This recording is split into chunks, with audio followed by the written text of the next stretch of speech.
Okay, everyone, welcome along to another edition of Championship Drill, or look back at all things EFL Championship. Joined as always with Jerry and Phil. You guys good? Excellent. All good. Good stuff, good stuff. I suppose we'll start with a couple of bits of news. There was a game called off yesterday. Kind of strangely enough, the Rotherham Derby game was postponed a couple of hours before kick-off after, I suppose they do COVID tests on the morning of matches. Yeah. And one of the Rotherham players tested positive, and a few of the other players said they developed symptoms. Yeah. So the decision was made to call off the game. I think it was only a couple of hours before the kickoff that the decision was made. Yeah, it was like an hour, I think. But the right call, I suppose, at the end of the day, if Rotherham aren't going to be able to field much of a team. That's it, and with the FA Cup coming up as well, they have to be very cautious because this could go all over the leagues. Yeah.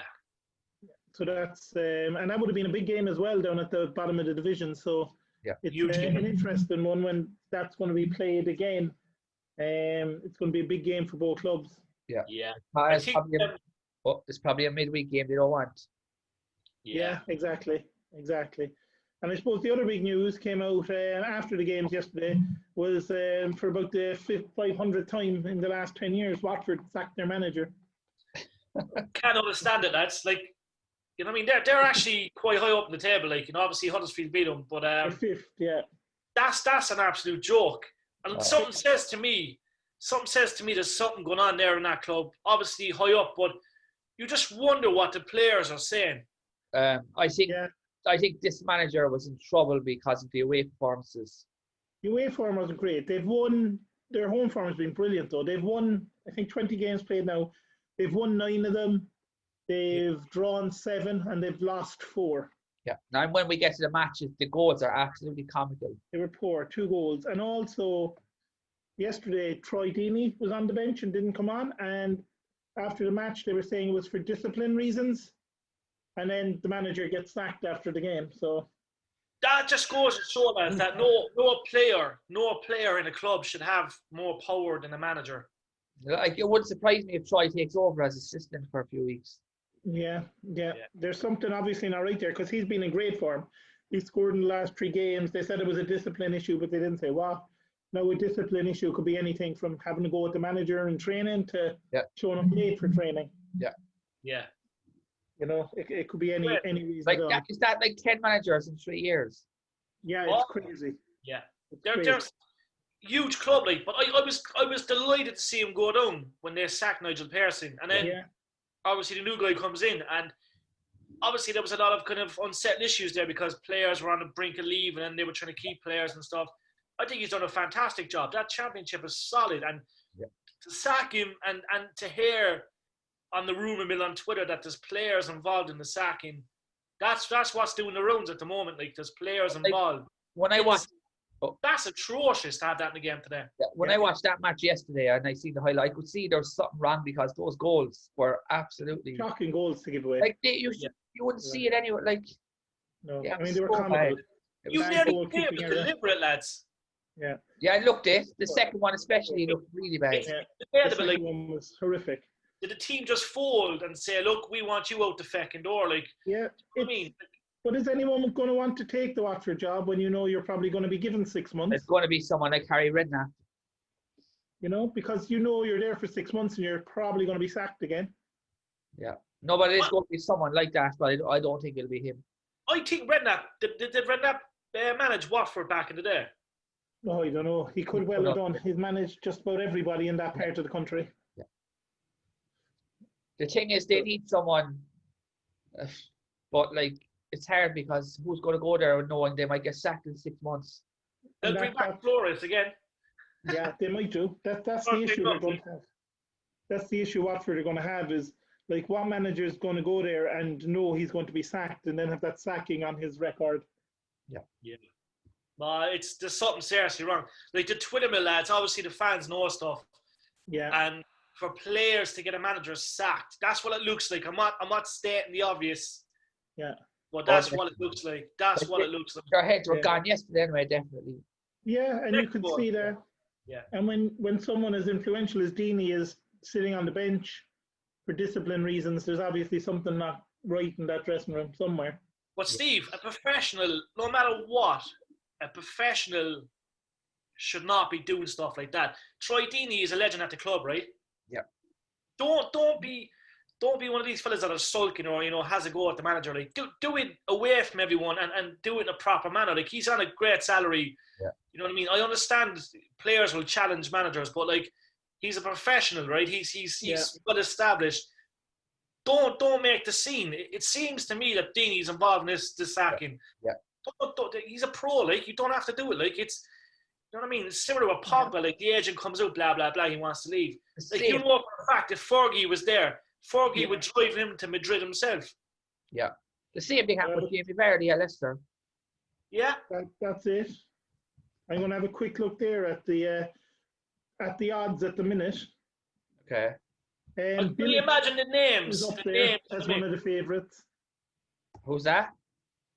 Slaven Bilic is up one of the favourites. Oh, yeah. Paul Cook, Eddie Howe. But Cisco Munoz is the odds-on favourite at the moment. Interesting. Cisco Munoz. Yeah. It's possible. You just don't know. You don't know. I think Bilic is well. I think Bilic is there because he's got teams promoted before. Yeah. He never stepped. Do you reckon he stepped straight into that job, lads? I don't think he will. I don't think so. I don't think so. I think it's more he's the sensible choice, but I don't think that's the way Watford ever go. And Eddie Howe won't go there. Eddie Howe won't go there again for the reasons we talked about. He knows he's only going to be there 6 months. Yeah. I wonder, is Eddie Howe going to be the next Arsenal manager? That's the question. I doubt it. It's possible, but I doubt it. Allegedly, he's the favourite. Yeah, we'll see. We'll see. It's possible. It's possible, I suppose. There was talk of him years ago. So we'll see. So we'll move on, so I suppose, to the weekend's games and get through them as best we can, starting with the first one, the weekend. Preston's Johnson tucked it away for Preston. That was enough to win it. Yeah. Sinclair had a good chance as well, I saw in the first half. But then at halftime, Bristol brought on Semenyo and O'Dowda, who were being given a bit of a rest, and they just turned the game completely. And basically, Rudd kept Preston in the match after that. O'Dowda had a great header that was tipped over. And, Bristol wonder how they didn't get anything from it because they totally dominated the second half. But Preston, 2 home wins on the bounce. They're in 15th now. Yeah. Bristol, though, are 9th at the moment and have not scored in 4 of their last 5 games. Yeah. Interesting. 3 points off the playoffs. They go through this spells, don't they? They do. They did it with when it was them and Reading at the top. Bristol were the first to kind of just start plummeting down the table a bit. But not scoring in 4 of the last 5 games is a worry for them. Yeah. It's very worrying, even with a good start. Like, you know what I mean? It's interesting. Yeah. So they're sitting behind there. Preston, though, somehow 15th. Preston are only 7 points off the playoffs, despite the ridiculous season they're having. Yeah, it just... It's if I was a Preston fan, I'd have a broken heart. You just don't know. Yeah, Maguire started, obviously, that was interesting. Yeah. Obviously, I don't know, is he back in favour? Adam O'Reilly on the bench. Yeah. Scott Sinclair is a worldly. I always said he was a great player. Is he ever going to get on, though? He seems to be always left on the bench. It's bizarre. I just don't know. There's no balance there. There's no balance there. I think the right manager, like, if you brought in a steady manager, like, the likes of I would have said someone like Tony Pulis at Preston would have been a great appointment. Yeah. They need someone. Yeah. But the manager, he seems to be on the verge of getting the sack, and then he pulls out a few wins. Yeah. Playing with fire anyway, that's all I'll say. So we'll see. Could Preston, I know, Phil, you always say it, they're capable of going on these mad winning runs of like 7-8 games. Could they be in the middle of one of those right now? It's hard to say. We'll see in the next few games. We'll see. All right, we move on then to the league leaders, Norwich. Good win over Cardiff, 2-0. Bunedia, who was brilliant again today, scored 1, assisted in the other one. Cantwell with the other goal. Lead the way. 5 wins in a row now for Norwich. Yeah. Is that the feat? Cardiff didn't look good today. No, but they had that one chance that looked very suspect. Yeah. They had a good chance. They did. McGovern, who's, replaced Krul, we talked about him since Krul's injury, made a good save as well. Yeah, very good save. I think it was Sean Morrison when it was 1-0. Morrison had the chance and he made a great save. I thought Wilson was the best player for Cardiff yesterday. Who's that? Wilson was the best player for Cardiff yesterday. He was. He's just quality. Yeah. He really is. But I don't know what it was. They just didn't seem to get going. They seemed a little tired. Maybe all the games are catching up with them. They don't have the biggest squad. Even though there's only a day or two off. Yeah. So, Cardiff though had 5 wins from 6, I think, coming into this one. So they'll be thereabouts, lads. I reckon they're in good form as well. They'll make the top 6. I have that sneaky feeling about them. Watching the last couple of games. They're very strong, like when they want to be, Yeah. But Norwich kind of going all over the place, like 5 wins in a row now. Yeah. Clearing it up. Have to be. We said it at the start. They were probably the favourites to win the division. Yeah. But like they must be now at this stage. 3 points clear at the top. Well, and they're past their injury crisis for the most part. If they come up, they have to spend money. They will. I mean, this team, as good as it is, isn't going to keep them. It's going to be interesting to see if they can keep hold of the 2 goal scorers yesterday in the January window.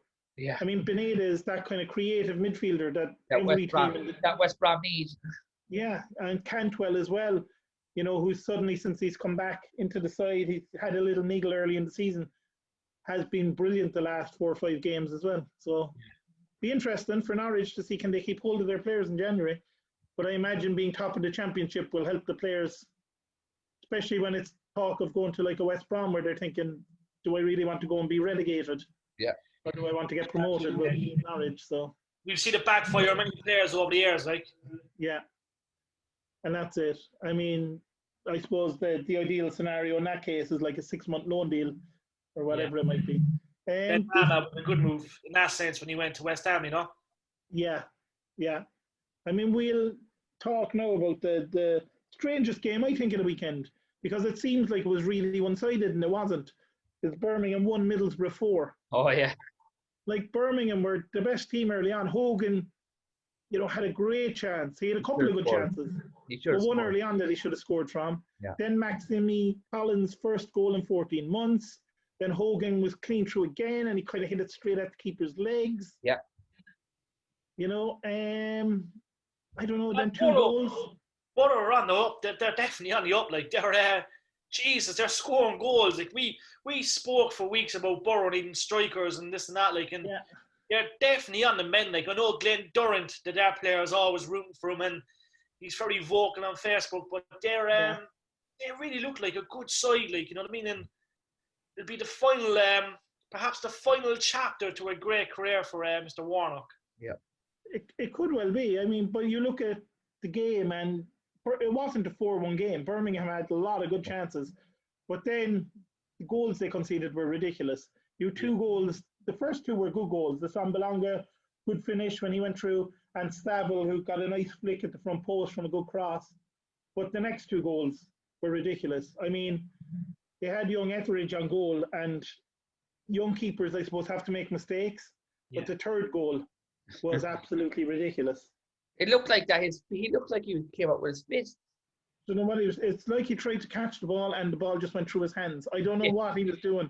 There was nobody near him. There was no pressure on him.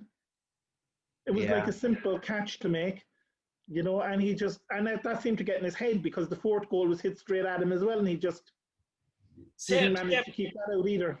Same happened to Karius in the Champions League final, lads. You remember, Bale just cracked the ball at him, and that was the end of that. Like, it just, I'd say it's awful to be a goalkeeper, like, because you have one job, and your one job is to save balls and shots and get good deliveries to the players. Like, but it's gonna be hard to bounce back. I don't know how a goalkeeping coach works with them after that. Obviously these things happen. We've seen some of the greatest goalkeepers in the world bounce back.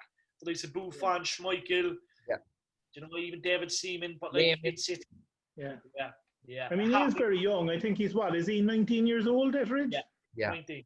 He's pretty young, so he's always going to make that. But it seemed to get in his head because that 4th goal was awful as well. Karanka, of course, former Borough manager in charge of Birmingham now, so he won't be too happy that his old side have hammered them basically yesterday on the scoreline at least. Borough though up into 6th in the table. Yeah, slowly. Birmingham though slipping down. 17th now and only 6 points clear relegation. Yeah. Interesting, but I think prediction-wise we didn't really have Middlesbrough in the top 6, from the start of the season? No, because they just last season didn't look. We didn't think they'd go down because their defense is always going to be good, but they just didn't look like they could score goals. But now, like you said, Jerry, they're starting to bang in goals every week. So if they can keep doing that, they're going to be very, very tough to beat. And I know Sam DeLonga, one of Phil's favourite players, is the most frustrating striker on earth for poor old Phil, because he's so good some days, isn't he? Yeah. He's cost Phil a couple of million on the old accumulators, I heard. But the thing is, like, if he played as good as he is, he could be in the Premier League. Yeah, I mean, the goal he took yesterday was brilliant, but he'll have that chance next week and he'll hit the corner flag with it. Oh, yeah, like he'd missed 2 yards 1 week. Yeah. So, a good one there, though. But Brentford, so we move on. Brentford also going well. 3-1 win over Reading. Yeah, another comedy of errors. It was. I mean, the goals were... There wasn't really that many. When we come to goal of the week, it's a tough one this week because there wasn't many good ones. Yeah. There was, Jensen's first goal, again, talk about a goalkeeping error, was kind of hit straight at the keeper. I don't know how it went in. Yeah. Mwembo then got 2 more. To be fair, his second goal wasn't bad. He took it well in the box, but the defenders just kind of gave him all the space he wanted. It was kind of over then, really, 3-0 with 29 minutes gone or whatever it was. I'd be worried if I was Reading. You know, Aluko pulled one back for them. The weather became awful. There was a lengthy stoppage. Again, I think it was Jensen went down for Brentford in the second half. You know, Reading, I suppose they'll be happy with the second half performance, but at 3-0, Brentford just took their foot off the gas a little. Yeah, they haven't lost in like 13 matches. 13 games, 2 defeats in a row for Reading. So Reading are down into 8th now again, while Brentford are up into 4th. Yeah. I think if Brentford got promoted, lads, I think they would they'd be like a Bournemouth in the Premier League. They'd kind of stay up. I reckon they're a team that can build. They have so many young players coming through. Like, their academy is frightening, lads. And I always remember myself and Phil were actually on the way to London for some media work back in the day, and we met a taxi driver was a big Brentford fan. Yeah. And like, we were actually in the midst of rushing to a big media event, but I'd say within that 40-minute taxi journey, we knew the inside and out of Brentford Football Club. He was telling us about players. Obviously, Benny was at Brentford at the time. What he was saying, like, the amount of money they make from sending players is incredible. Like, it's unbelievable. Like, club, but it's to see them in the Premier League after what happened last season would be incredible. And I hold out hope that they do get that promotion. But they're looking great. It looks like the balance is back, and Ben Rama would probably go back to them if they do get promoted. You know, he loves the club. Yeah,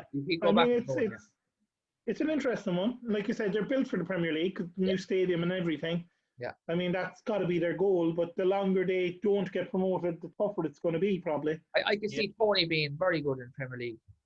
He could be. He's that kind of a striker that can do everything. So and they're good at that. Brentford. They're good at just picking out these players.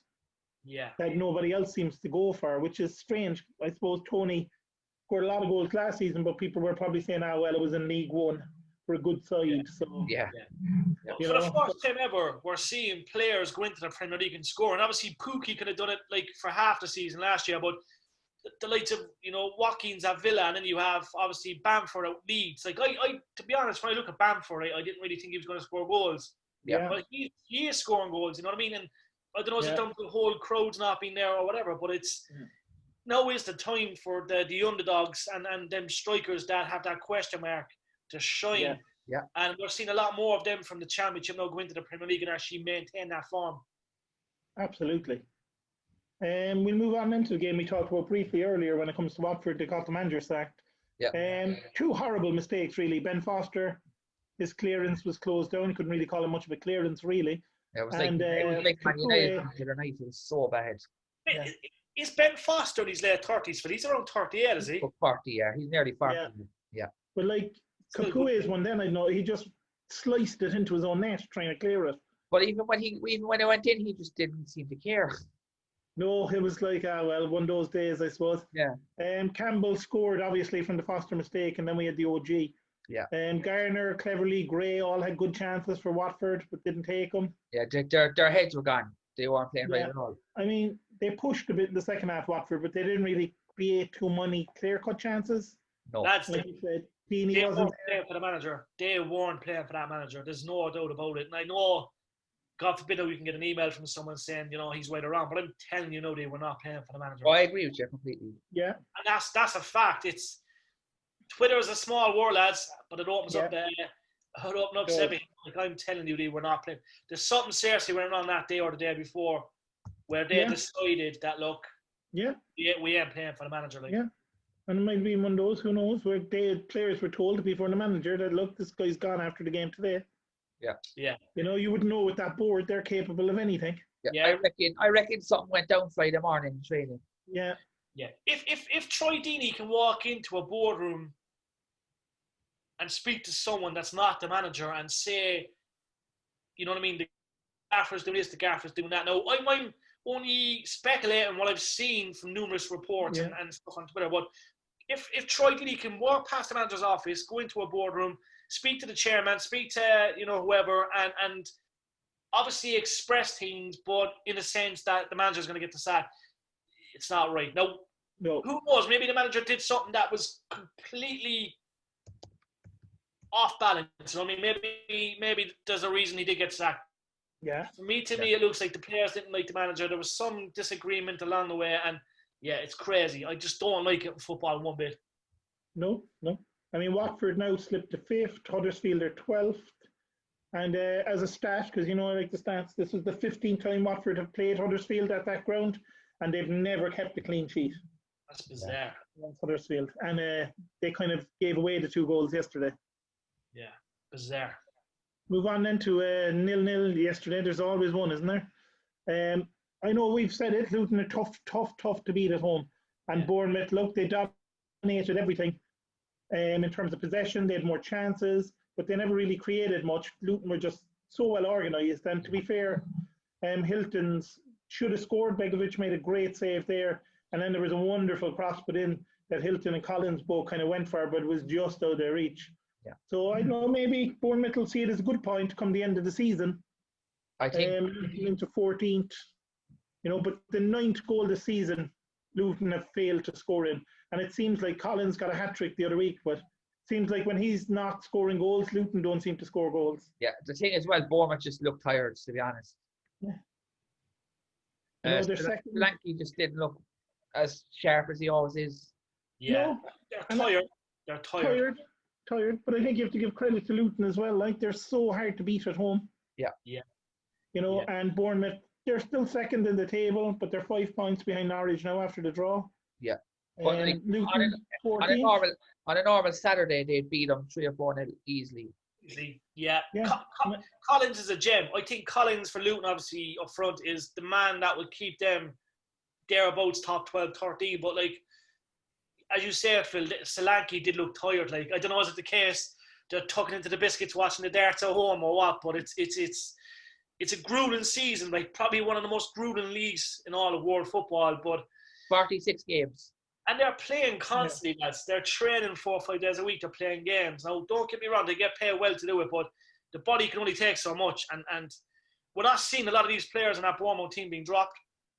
Yeah. They're consistently playing. It's normally the same team out every week, where other teams like Norwich and stuff will make a few changes. But they're going to be tired. And I just pray that nothing happens throughout the season where there's a serious lockdown and then pre-season's rushed. These players didn't have a proper pre-season. They didn't have proper holidays. I think they had probably 2-3 weeks. Yeah. Not even, I don't think. It was 2 weeks, I think. Yeah. It's been tough on a lot of them. Yeah, it's mental. Absolutely. Physically and mentally, lads. They're used to their holidays and they're used to jetting off and they're used to soaking up the sun and doing this and that. The boys finished the season, which was rushed, and then they went straight back in to a bit of pre-season training because the league started already, madness. Madness, yeah. Crazy. We'll move on to Millwall Forest. 1-1 on this one. Horrible game, really. It wasn't great. Yeah. A few fiery tackles in the game, a few nice challenges first half. Nothing really happened in the first half. Yeah. There's a few half chances that kind of hit the side netting, but there's nothing major, you'd say. And then suddenly there was 2 goals in 2 minutes. And Bradshaw scored one for Millwall, and then a horrible goal to give away. It was Mighton's first senior goal for Forest, so they'll be delighted with that. But it was basically a 70-yard punt up the field that the defender just let bounce for some reason. It was nice to see the young fella score. It was. And to be fair, it was his run. I don't know who it was that was running up with him, but it seemed like both defenders were more concerned with him, and the ball just bounced between the three of them and ran through to Mighton, and he just hooked it in. Yeah. Millwall probably had the better chances, but a draw is fair. It wasn't a great game by any stretch of the imagination. Was it Amiobi? I think Amiobi ran up the flank, did he? No, it was a ball that was bowled up the field. No, but Amiobi, when they were both going up the flank, I think Amiobi was the one that's kind of catching everyone on the wing. He's the guy. He's a serious pass, like. He does. And I don't know what it is. I suppose it's not a great point for either team, really. They both could have done with a win, but yeah, I suppose they'll have to take it. Again, maybe it is a case we saw of teams kind of looking tired, a lot of teams. Like you said, Bournemouth looked tired, Cardiff looked a bit tired, and both of these teams as well. I mean, Millwall just don't score goals, it seems. Forest are on a horrible run of form as well. Where does Troy Parrott go from here, lads? Argument's sake, Troy Parrott plays 18, 19, 20 games this season, right? Yeah. Scores 1 goal. Yeah. Where does he go from there? That's it. That's where he's in trouble. I mean, it's kind of, you don't want to draw comparisons with any player, but it's kind of almost like a Solanke situation where underage, unbelievable striker. Yeah. Lots of hope for him, and once he breaks through, starts playing games, he just wasn't scoring goals. Where's the pressure come from? Well, that's the question. I just think that Millwall are a team that don't create the chances, that he just doesn't fit their system. Yeah, I mean, so it's a case of, like you said, does he move on to a team that is going to create chances and give him those chances? Because he's a big, strong player. His strength is, those crosses into the box and, playing it into his feet where he can hold off defenders. Yeah. In a way, it's kind of the striker Preston need more than anyone, because that seems to be their tactic, is 7 sideways passes and then pump the ball 80 yards up the pitch. Yeah. That seems to be how Preston are playing at the moment, but we'll wait and see on that one. Move on then to a big win for Sheffield Wednesday. 1-0 over Coventry, first win for Pulis, and Wednesday's first win in 12 games. Terrible first half. Nothing really happened. Coventry did well. Great chances. Bayamu, Ostergaard, McCallum, and then Dunkley almost put one into his own net before he cleared one off the line. Westwood was back in goal for Sheffield Wednesday. We know Westwood well, obviously, the Irish connection. He was very good for Wednesday yesterday. Right, keeper. And Bakayoko and Ostergaard as well had chances for Coventry later on. But a set-piece goal, cross into the box, keeper wasn't great. It's a typical Pulis goal. Nowhere near it. Huh? It's a typical Pulis goal. It was. Definitely. Yeah, with Lee's heading in. And a big win for Wednesday as well. Yeah, they got very lucky though. They got really lucky. It did. And it shows what having a good goalkeeper can do for you as well. Yeah. Was their ball cleared off the line at one point? There was, Dunkley, who almost scored an own goal at one point. Yeah. Ostergaard headed one and Dunkley was there to clear it off the line. Yeah. But Westwood made a few saves. No, I wouldn't say Westwood made many spectacular saves in the game. They were all saves you'd expect them to make, but then we saw a lot of goals yesterday where there were saves the keeper should have made and didn't. So yeah. But big win for Wednesday, and they're having one of these weird seasons, I suppose, because I'm not even sure where they would. I don't have the league table up in front of me, but if it wasn't for the points deduction, they'd be on 24 points, and I'm not sure exactly where that would put them. It's about 12. Yeah, so that's the kind of season they're really having. Yeah. Despite not winning in 12 games. Yeah. Now there was a lot of draws in those 12, but still, this could kickstart them now, because no side down near the bottom seems to want to win at the minute. Yeah. If they that's a good sport anyway. Yeah. Yeah. And it's also, Coventry are one of those teams they're going to probably hope to catch eventually. Yeah. That's it. So to get those 3 points against Coventry. 2 games over Christmas, they'll be flying it. But that's it. I mean, I think if Wednesday, because like we said, the other teams that are down there because they're not playing well. Yeah. Sheffield Wednesday had to come over that 12-point deduction. So they would, like you said, Phil, they'd be sitting mid-table. But the worst thing that could happen to Wednesday now is to win these 2 games and then get hammered in the FA Cup. Get hammered in the FA Cup game. Yeah. I don't know who they're playing. I can't remember who they're playing, but if they get hammered in that. Yeah. We'll wait and see. If they go out of the cup, it might be a blessing from those. Oh, no, but it's not even that. It's just if they're playing something big and they lost 5-0 kind of a thing. Yeah. Kill the confidence again. Yeah. Another game where, was the classic Stoke have been going really well in scoring goals. But Stoke have one shot on goal and they go one shot on target in the whole match, and it came after, I think, 6 minutes when Powell put it into the net. And to be fair, it was kind of like Luton in the game against Bournemouth. Stoke just defended really, really well. Yeah. There was 15 shots I think Blackburn had. There was a couple of good chances they had, but nothing massively clear-cut.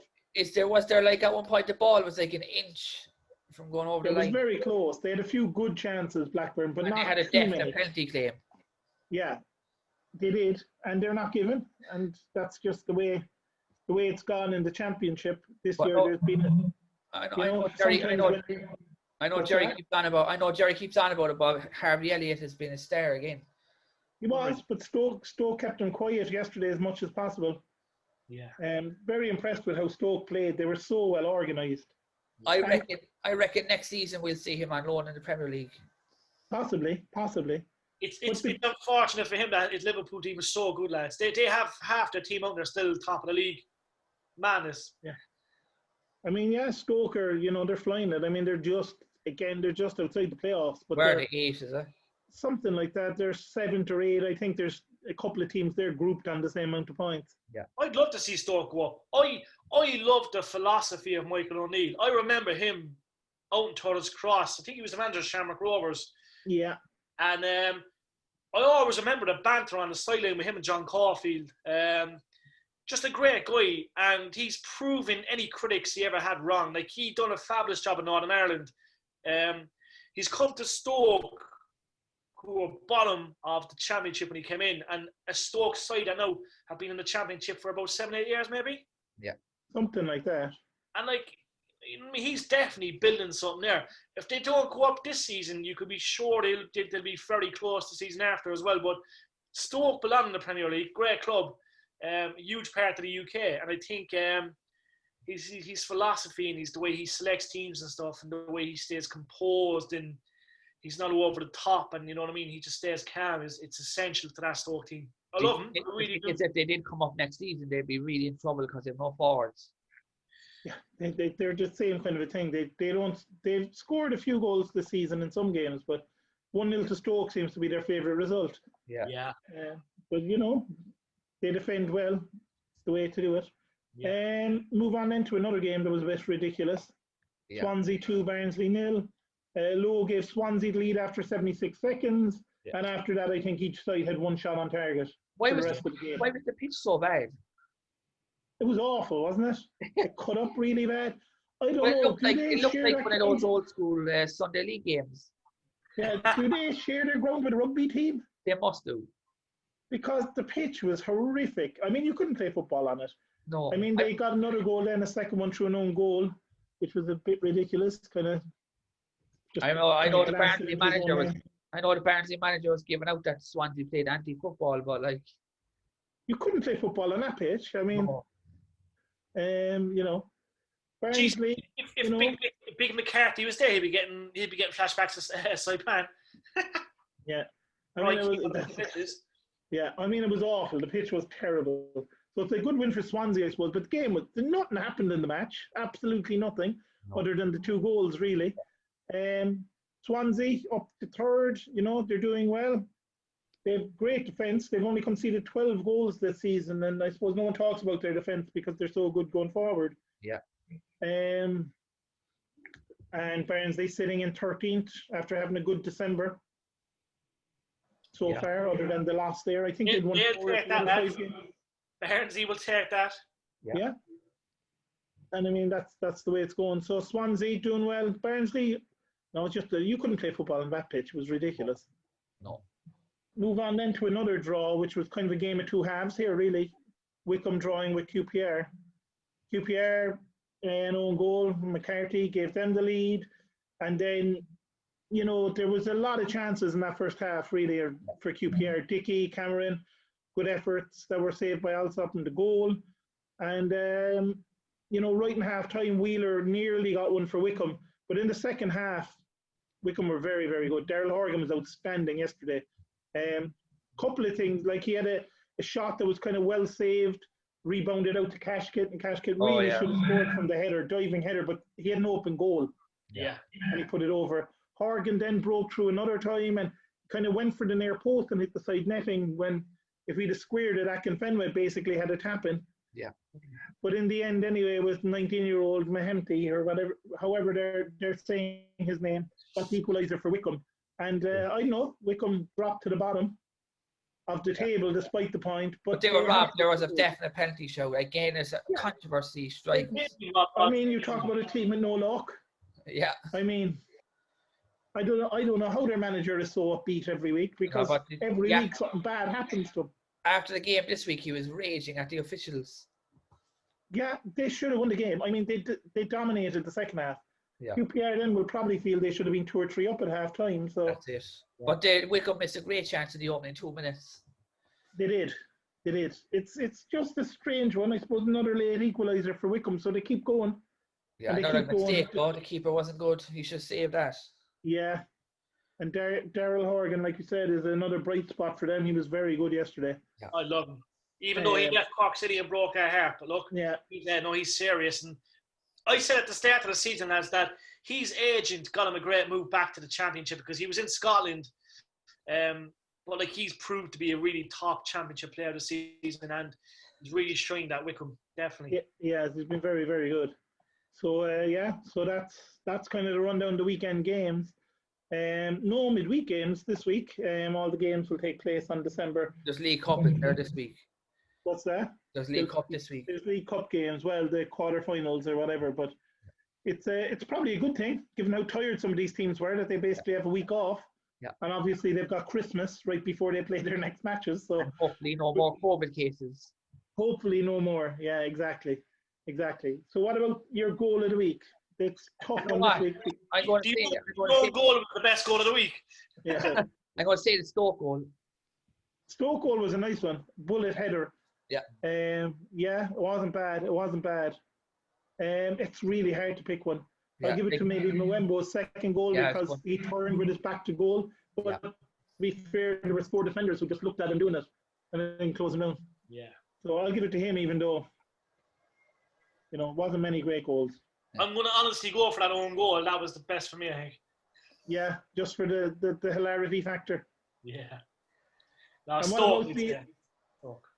about the performance of the week then? Probably Middlesbrough. Yeah. Middlesbrough? Definitely. Yeah, I think Borough as well. Very good team performance. And what about the player of the week? That's a hard one. It's really tough. There wasn't many great players there, I suppose, this week. Suppose Mwembo at Brentford got 2 goals. Yeah, maybe. Yeah, Mwembo, yeah. Give it to him maybe just because he scored 2 goals. A few goalkeepers did well, like we said. No, actually, the Preston keeper. Yeah, Rod. Yeah, he did well. They should have. Yeah, Bunedia at Norwich scored 1, assisted 1, looked dangerous. Yeah. Horgan, lads. Horgan looked dangerous for Wycombe. He did. Horgan, very good second half in particular. So yeah, so there we go. What about the shock of the week? I think Blackburn not scoring and Stoke winning 1-0. Yeah. A couple of surprising ones in there. All right, I suppose. Yeah, I suppose for me, probably the Luton-Bournemouth game would be the shock for me. Even though Luton are good at home, Bournemouth have been so good recently. Yeah. So we move on. So I suppose to next weekend's fixtures. Few big ones here down near the bottom of the table, especially in one big game at the top. Barnsley versus Huddersfield. 2 teams around, I think, 12th and 13th in the league. I'm going to say Barnsley to beat them because. Yeah, to get back on track. Yeah. I think Barnsley to sneak this one as well. Yeah. 2-1 to Barnsley, I'm going to say as well. Yeah. And the thing is, these games on the Saturday, especially in Championship, just after Christmas, the Boxing Day fixtures, as they call them over there, they can throw up mad results. Oh, yeah. And mad scorelines. Oh, yeah. Move on then, Blackburn, Sheffield Wednesday. Blackburn. I think Blackburn might score a few on this one. Yeah. Let loose. I think could be one of those bad days for Wednesday. 4-0. Could be. Bournemouth home to Millwall. Should be a banker home win. Yeah, Bournemouth, yeah. But that doesn't mean it will be, because there's always a surprise somewhere along the line. Bristol, home to Wycombe. A draw, I'd say. Another draw for Wycombe, another last-minute winner, or last-minute equaliser. 95th minute. 95th minute equaliser, yeah. What about this a big one, Cardiff, who've kind of been in good form other than, looking a bit tired last week against Brentford, who've been in great form as well.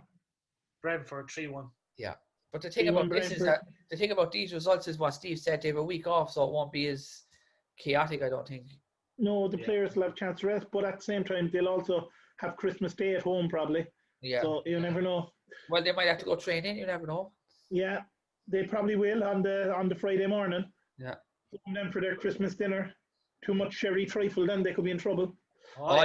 You should go back and look at the 60s results in the Boxing Day. It's so funny.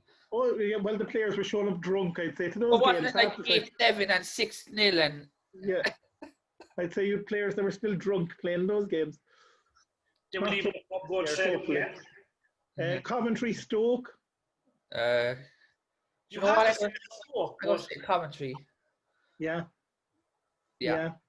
I think for me, if there's going to be a 0-0 in these games, that'll be it. Yeah. I think these two next games could be called off. Yeah, Derby versus Preston. We don't know what's going to happen, obviously. No. Derby players should be okay, so we don't know. Yeah. But if it does go ahead, Derby to take it. Yeah. Preston to break the duck. I think Preston could do well. I think Preston are on one of those runs, I think. Then Middlesbrough, Rotherham, obviously we don't know what's going to happen with the Rotherham players. That is gone. There's no way that'll go ahead. I can't see that happening. That won't happen. So we move on into Forest against Birmingham. That's going to be some dire game. That could be a 0-0. Yeah. 2-2 Watford. Yeah. Jerry's being optimistic for the... Yeah, maybe the players will show up drunk to that one. Might have a few goals in it. Be interesting to see who starts in goal for Birmingham in that one. Yeah. But yeah, maybe a draw on this one. QPR, Swansea. I think a shocker, QPR. QPR to win at home. Oh. Yeah. Could be. I think a draw on this one as well. I think there'll be a few draws in these games. Yeah. Then we've got two left, Reading versus Luton. Reading at home. I think so. Yeah. And then I think it's the evening kickoff. Watford under new management, probably by then, home to Norwich. Yeah. I reckon Norwich will win. Norwich just seem to scrape these by a goal, don't they? They always win 2-1. 2-1 or a 3-2 or a something. They'll win by an odd goal somewhere. I think so. Caulfield will come in and take over Watford. Yeah, manager come in, lose 3-2 to Norwich, get sacked the following Monday. Yeah. Who knows? We do the press conference and he'll get the finger point, you're gone, mate. Yeah. I've only been here 6 hours. That's it. That's about the size of it for this week. I suppose we'll have to leave it there. Wish everyone a Merry Christmas because we won't be back until after Christmas since there's no games between now and then. So, Merry Christmas to everyone, I suppose, and Merry Christmas to you guys, although I'm sure I'll be talking to you between now and then. Definitely. Yeah. Bring it on. But, thanks everyone, as always, for listening, and we'll be with you again next week. Thanks, Phil. Always.